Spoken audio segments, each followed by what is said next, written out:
Did they really? No, like 7 though. That's a lot. Yeah, I think around 7. Less than 15, more than 5. Somewhere in that area. So when is your next production? I'm taking a break until Beehive. Shirley played Weezer. That counts 10. 1, 2, 3, 4, 5, 6, 7, 8, 9, 10. One more time. 1, 2, 3, 4, 5, 6, 7, 8, 9, 10. Good. 1, 2, 3, 4, 5, 6, 7, 8, 9, 10. One more. 1, 2, 3, 4, 5, 6, 7, 8, 9, 10. Good.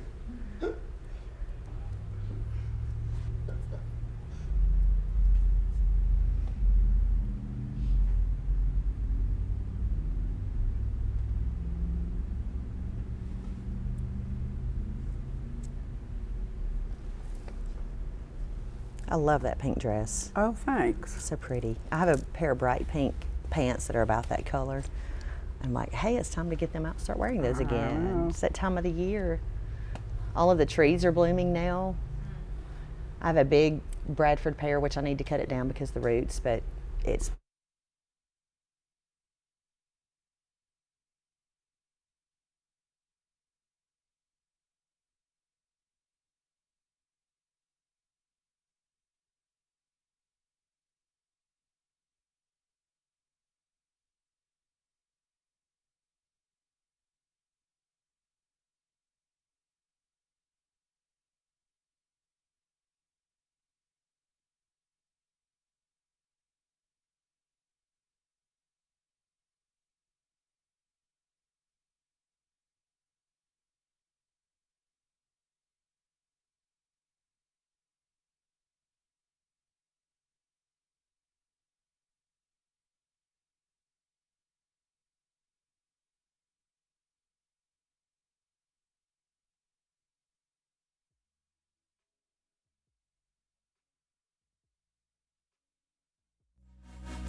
Good evening and welcome back this week to Balancing the Scales of Justice.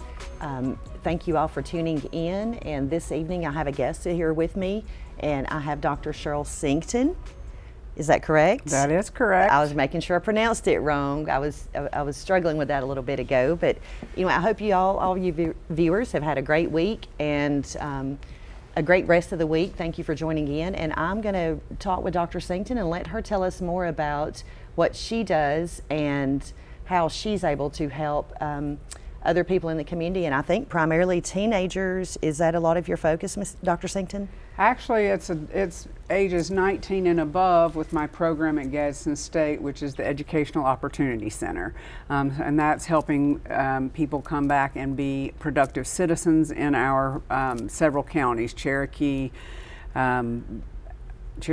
Calhoun, and Etowah, and that's really helping them whether they're coming out of incarceration, whether they're in the jails, wherever they may be. Our goal is to help educate them and get them back into becoming productive citizens, whether they are reestablishing their lives, whether they are still in the jails, but our goal is to help them become productive citizens back into, as they transition back into society. That is fantastic. I didn't even realize this program was available, and so I hope that you all will share this information because this is something that absolutely can benefit a lot of people. But Dr. Sinkton, will you just tell us a little bit about you and your background information, and you're a doctor, so if you'll tell us what you practice in.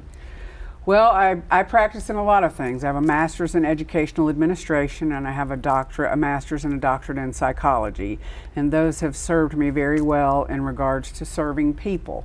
My goal is to really help people find their way and find how to be a citizen within a community that sometimes doesn't necessarily help those. And my goal is to serve those people and to figure out how we can balance, give them a hand up, not a hand out.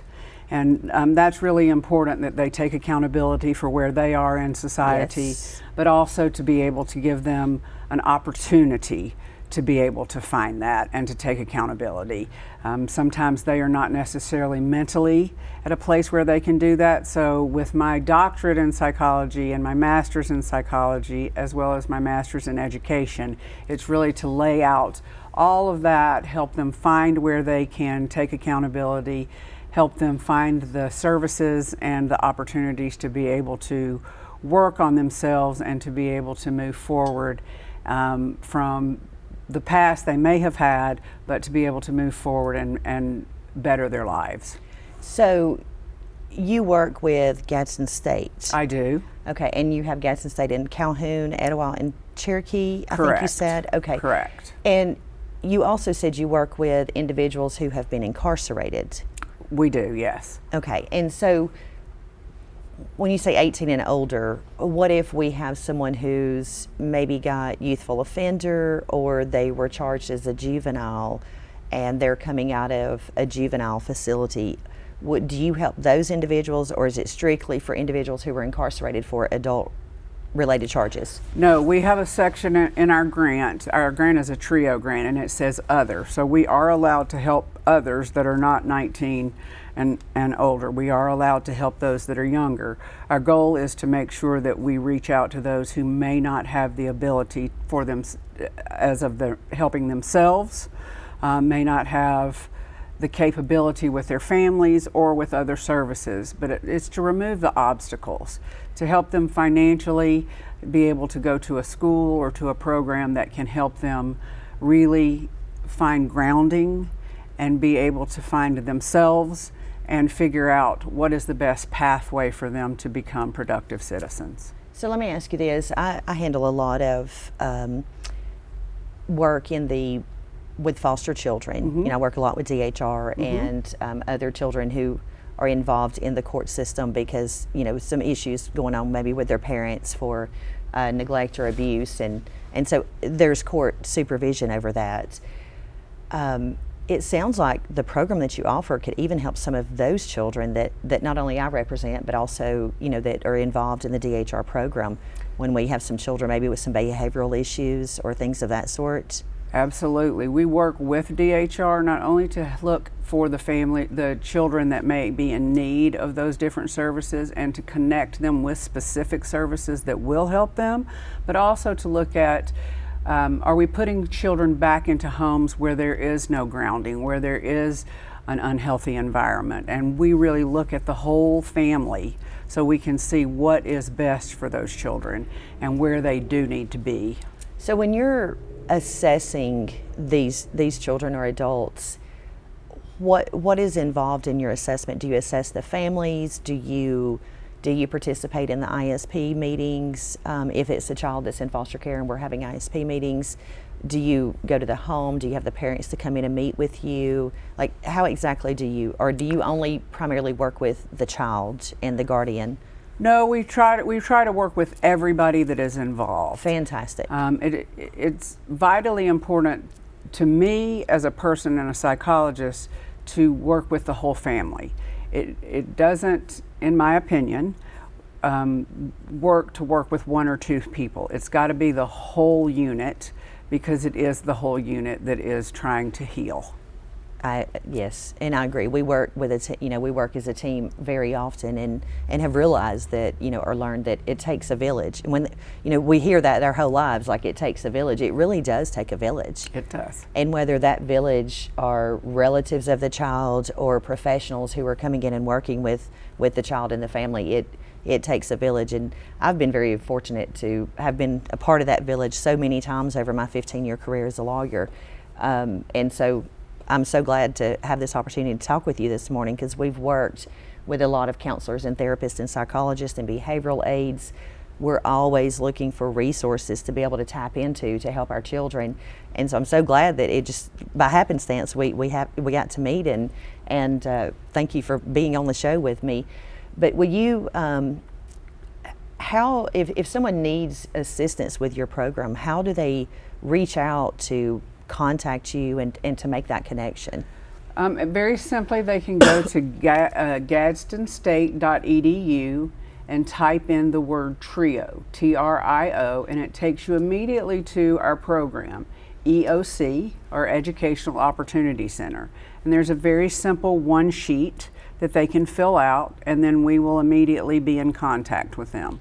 Okay. I have a staff, and so wherever they are located, we have staff in Cherokee, and we have staff in Calhoun, and then of course in Etowah.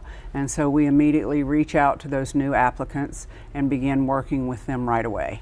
So what if, for instance, if I have a case that I'm representing a child in this case, would I reach out and fill out that application like on behalf of my client, or would the DHR social worker need to be the one to reach out and complete that application? It doesn't matter. The Okay. goal is to get that applicant in there so that we can look at what they need and decide which path to go with that person, and make sure that we are following the best path for the family. So when an applicant first comes in, do you like sit down and interview or assess the child and then pull in the other family members to complete an assessment? I'm assuming you complete an assessment when they come in, so it gives you a guidance, kind of a baseline where to go from there. Correct. We would ask to see whomever first, whether it would be their counselor or their person that is working with them out of DHR or whomever, so that we can we will see everybody first so that we can make sure that we're very educated and have all of the knowledge that we need so that we can set forth the best path. Fantastic. And so part of this program, is this also helping them to attain some educational skills? I mean, are they going to would it be something that they would become a student at Gadsden State? That would be our hope. There are, if there's an adult in their family that doesn't have a GED or would like a certificate or a trade or something along those lines, we make sure that that is happening for the family so that they can become productive citizens. Right. And we make sure that there is no obstacle in their way so that they are able to really give back to the family and feel like they are helping their family and that sort of thing. If there are substance abuse issues, we're making sure that that is handled by whomever that needs to be handled by, that sort of thing. But they really are getting the support, and they're not saying, oh, this is something too hard, I can't do this. We are holding their hand and taking them through. But most importantly, everybody has an accountability factor. Fantastic. And so do they have to agree to attend classes at Gadsden State for them to get assistance from your program? No, ma'am. That's the lovely thing about this That's TRIO fantastic. grant. They can go to any program, any college, any university, or like I said, any program. It doesn't have to be Gadsden State. And I'm a Gadsden State alumni. I graduated from Gadsden State in, I think it was 2003. Oh, And got my congratulations. thank you. Got my associate's degree from there. And so I'm always a huge fan of Gadsden State. And I had a lot of support there. I'm a first generation college grad. Oh, great. And so it was important for me to have that support from the staff at Gadsden State that just embraced me and helped to give me guidance moving forward and to give me some tips and tell me some things that I needed to do and kept me on track, and that was very valuable for me. And so of course I would like for everyone to go to Gadsden State and get their degree, but it's also Right. good to know that this program's available for them even if they're not in school. Right. So when individuals are incarcerated and they're going to be released back into society, do they reach out to you prior to their release or after their release? They can reach out prior to, or they can reach out after. Hopefully, they would reach out before we attend the courts and go Okay. into the courts and announce our program and that sort of thing so that they know about it. Okay. We work very closely with the judges here and to get into those courtrooms and make sure that they know about our program, but they can reach out before or after. Okay, fantastic. I think we're about to take a commercial break, and we will be back and continue our conversation with Dr. Sington.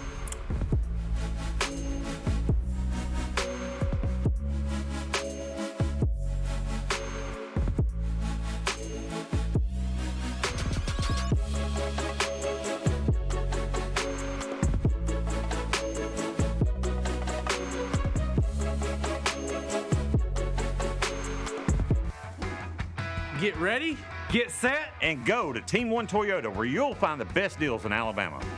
The new 24 Toyota models are here on the lot and ready to go. great deals, big incentives, And low finance rates. Plus a lifetime powertrain warranty and 2 years of complimentary maintenance. So get ready, get set, And go to Team One Toyota, where we're driven by great people and great prices.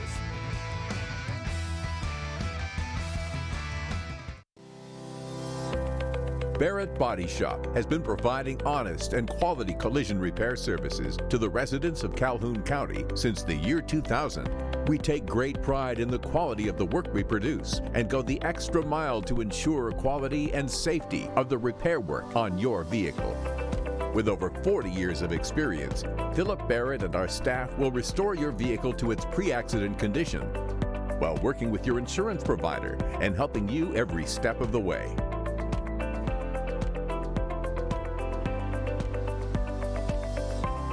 Barrett Body Shop is a strong supporter of many churches, schools, and youth activities. We consider it an honor to give back to our community and maintain a relationship with our customers.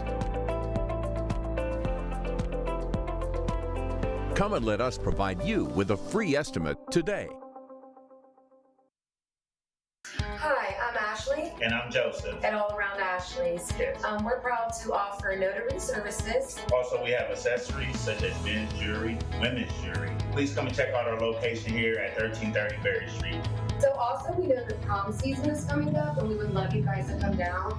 My theme here is to actually make matching bracelets, so come and get a bracelet to match your dress. We are so proud to be here, a part of Oxford, Alabama, and the business community. So thank you again for sharing this time with us. Hope to see you soon.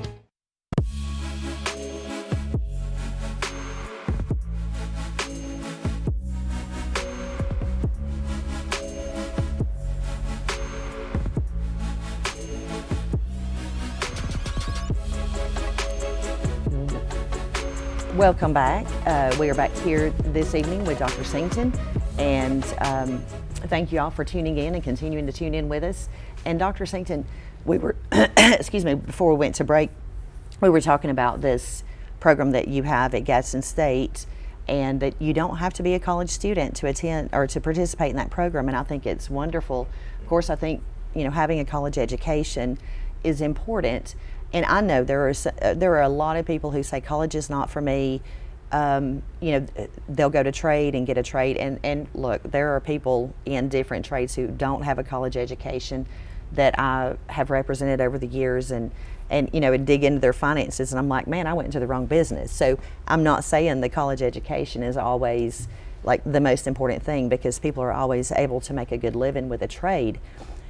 But for me, my college education really helped me tremendously to boost my self-esteem and my self-confidence, and that's where I think it's important. And you know, and I've talked to others who, you know, like I said earlier, I'm a first-generation college grad, and since then, since I've graduated college, I've had 5 other family members that have gone on to graduate college, and I think that's just absolutely amazing.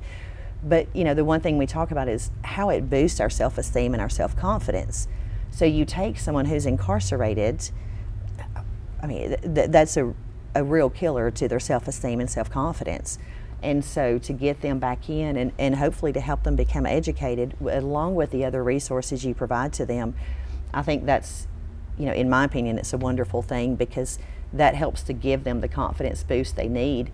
And then for so many who haven't been able to accomplish goals, you know, that not only just learning and the education and the knowledge you gain from attending college, but also reaching that and graduating with that degree is, you have set a goal for yourself and accomplished that goal, and it just does amazing things, in my opinion, you know, for our self-esteem and self-confidence, and all of that affects everything else surrounding our lives. Right. Well, and the lovely thing about our program is you can go back for a GED, you can go back for a certificate, you can go back for any of our trades, you can go back for the 2-year program, or if you want to transition into a 4-year program. We help you with all of that, and it doesn't have to be Gadsden State. It can be anywhere that the program is best for you. And then we've partnered with different programs, our community partners, such as 21 Kids, Dre Kirkpatrick's program, and they do transportation and childcare for us. Good. Because so many of our people have children and don't have transportation. So our goal is to remove the obstacles from your life and help awesome. you not have a reason to not do it. Excuse me. So that's the real crux of this. And I will tell you, when I started to college, I was 22 years old and a single mother with 3 children. I quickly found myself becoming a single mother and looked around at my children and said, okay, I can take care of them right now, but as they get older, their needs are going to change and they're going to become more expensive. And I've got to be able to put myself in a situation that I can care for these children. And so I picked up the phone and called the college and said, I've never been to college. I'm a first-generation college grad. I know that I want to and I need to, but I don't even know where to begin. Right. And that was the beautiful thing for me way back when, because they helped me to remove those obstacles. When I said, I don't have anyone to keep my children, no, wait a minute, there are resources here to help you with child care services. Right. When I said, I can't be in school because I've got to work to take care of my children, or I can't afford it, here are Pell Grants or student loans. Right. And so that being there, connecting me to all of those resources and removing those obstacles is what made it possible. Right. And, and I started to college with a GED. Right. And I've ultimately, finished out my master's degree at JSU and then graduated from Birmingham School of Law with a Juris Doctorate, and I've been practicing law nearly 15 years. So that is so critical and so important to have that program available to remove those obstacles, to allow people to be able to take advantage of this opportunity. Yes. And so one thing you and I were talking about earlier, you're a psychologist. Yes. And do you complete psychological evaluations? I have not completed any since I moved to Alabama, which I moved back here to take care of my mom. I've been away from here over 40 years, but over my time, yes, I have completed psychological evaluations in California, New Mexico, Tennessee, and Florida, yes. Oh, okay. And in our work, we do, because I handle a lot of cases with children, and even in our private cases, as we refer to them, there are times that we need to send someone out and refer them out for a psychological evaluation. And that's something that we do a lot in our DHR cases. Right. We do a lot of psychological evaluations, and probably would do more in our private cases, except the rules are more stringent Right. to be able to request those. And the other thing is not everyone who's in a private pay case has the financial resources available to pay for those evaluations. Correct. But could you just kind of briefly explain to us what that is and what the purpose of that psychological evaluation is? The purpose of the psychological evaluation in different circumstances is to really make sure that the safety of the family as a whole, and most importantly the children in that home, are in the safest environment they can be in. And whether that has to do with their overall well-being, whether that has to be with their hygiene, their food intake, their educational situation, their mental capacity and welfare, all of those different things. It is most important to be able to know what questions to ask, what to look for in the home, what to look for in body language, and the different things that you go in to look for in the home. The most important thing is to make sure that the spouse and the children, most of the time it's the children, are in the most complete and safe environment that they can be in. And that, and that can be, whether, like I said, it could be from a hygiene standpoint, it could be from substance abuse, it could be from mental abuse, it could be from physical abuse, all of those different things. And so you really have to know the key questions to ask, the key things to look for, all of those different things, and you really have to be trained to know Yes, you what do. to look for Yes. and how you approach those things, because so many things can happen after you exit the premise.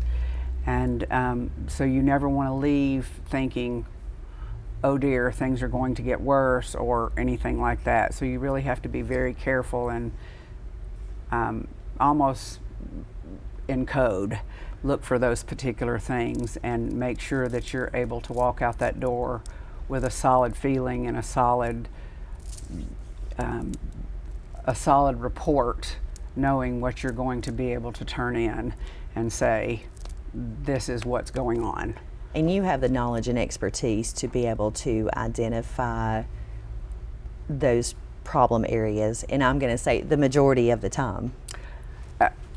In my opinion, and in the state's opinion previously that I was in, they felt that I did, and I feel that I do. Not that I'm ever comfortable going into those situations, because you're never comfortable going into those situations. Right. But I feel like when I'm able to go to a home or able to go to the environment that they've sent me to, that I'm able to know deep in my gut, first of all, but secondly, with my training and all of the years, 30 plus years of being a psychologist and doing this, that I know when I walk out of there if there's an issue of safety or not. And so when you're completing psychological evaluations, do you use like the MMP?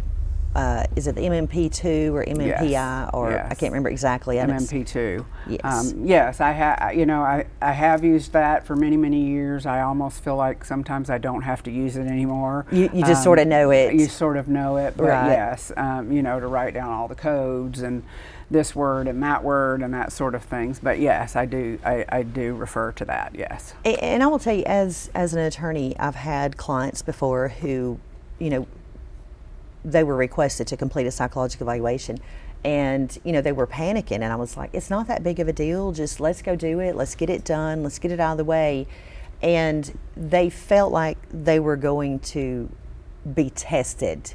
They felt like they were going to go in and give an exam, and they were afraid they were going to give the wrong answers, and I had to explain to them, this is not a test where you're going to go in and have to have a good grade on this test. This is not what this is. The psychologist is in here trying to identify where there are weaknesses within your family, and then to make recommendations to be able to strengthen those weaknesses, with our ultimate goal be that we put services in place to strengthen those weaknesses so that we can return your children home and reunify families successfully by alleviating those obstacles that would have caused the children to come into care to begin with. Correct. And many times you have people that go in there and think they can beat the system by answering questions a certain way. So you really have to have the skill to know when they're answering them in that manner. So it's a somewhat tedious process when you go through looking at those answers and really pay attention to how they're answered and that sort of thing. And I'll tell you, over the years, I can't tell you how many times we have relied on psychological evaluations, and we've had to have psychologists come in to the courtroom and testify as to these evaluations, because every party is entitled to they're entitled to the right to cross-examine any witnesses who may be testifying against them. So unless the lawyers stipulate to that psychological evaluation being admitted into evidence, then we have to actually have the doctor to come in and to testify to that. Have you had chances, or have you had occasions where you've testified in court previously? I have had occasions where I've testified in court previously, not a lot, but Okay. I have had a few where I've had to testify in a couple different states. It just really depended on what the case was, and and some of those were times where parents tried to beat the system. Yes. And they did themselves more damage than they did if they had told the truth. Unfortunately. You're absolutely correct So with that. trying to beat the system has never worked in anybody's favor that I've dealt with. And so I know most therapists and doctors and do not like to come into court and testify. They call it being on the hot seat. How do you feel about coming into court and testifying?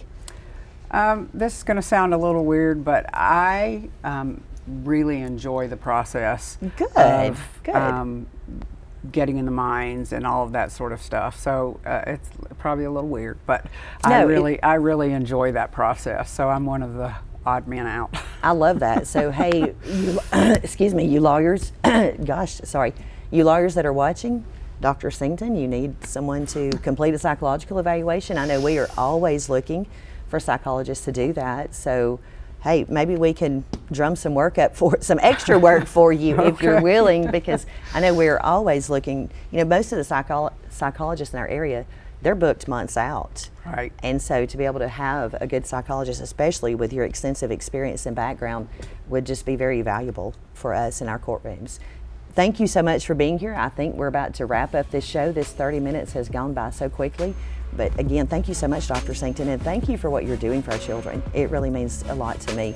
Well, thank you so much for having me, and again, thank you for allowing me to serve other people. So. Thank you. And you can go to gadsdenstate.edu and then go to the EOC program. TRIO is the fastest way to get there, but then that will take you. Okay, fantastic. Thank y'all, and thank you for tuning in, and I hope that you will join us again next week as we come back and discuss whatever we're going to bring to you next week on Balancing the Scales of Justice.